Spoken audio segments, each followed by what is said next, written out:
Hello friends, good evening. Welcome to my channel kitchen queen.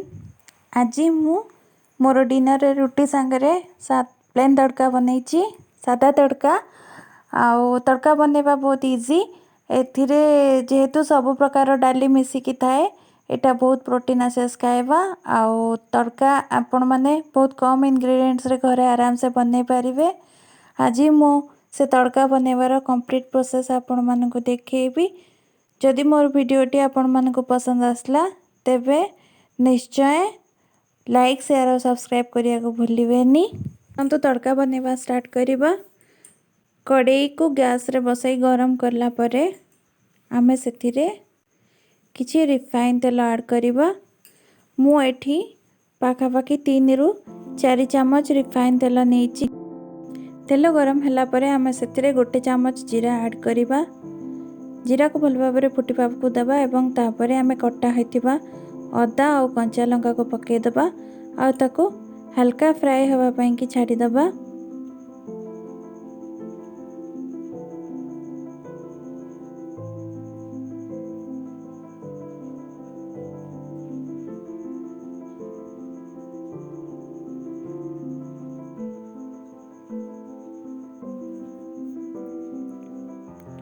अदा और लंका हल्का fry ही आसिया परे आमे सेतिरे छोट कटा हेतिबा प्याज को पके दबा।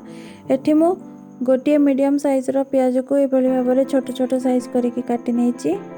एबे आमे प्याज को पके सल्ला परे ताको पाखा पाखी 2 मिनिट जाए लाइट ब्राउन कलर हवा जाए भाजीबा। आउ एबे सेतिरे आमे हळदी गुंड ऐड कर दबा। हळदी गुंड ऐड करके ताको भल भाव में मिसई दबा। ताको अनदर 1 मिनिट जाए ताको फ्राई करबा पई कि छाडीबा। पाखा पाखी फ्राई आसिले आमे सेतिरे एबे गोटे कटा टमाटर को पके देले। मु एठी गोटे बड़ साइज रो टमाटर को छोट छोट भाव में काटी कि नेछि। टमाटर को आमे टिके फ्राई हेबा पई कि टाइम देबा। आउ सेतिरे 1 चम्मच लूण ऐड करिबा। लूण ऐड करिबा द्वारा टमाटर भल भाव में सिजिबो।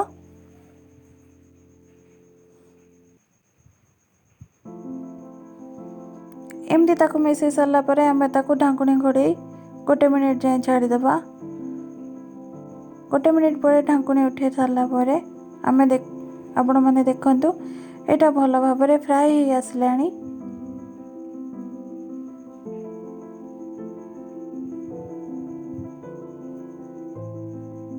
एबे आमे सेतिरे तड़का मसला ऐड करिबा। मु एठी प्राइम रो तड़का मसला प्राय 5 ग्राम यूज करिछि। आपण माने मार्केट रे मिलुथिबा जे कोनोसी कंपनी रो तड़का मसला यूज करि परिबे।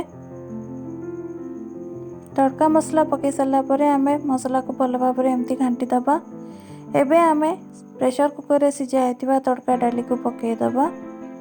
मु एठी 200 ग्राम तड़का डाली 4-5 घंटा आगरु पानी रे भल भाव में भिजै दिथिली। एबे एवं ताकू मु तापरे भल भाव में भिजी सारला परे प्रेशर कुकर रे 2टा सीटी डाकिबा पर्यंत सिझै देथिली।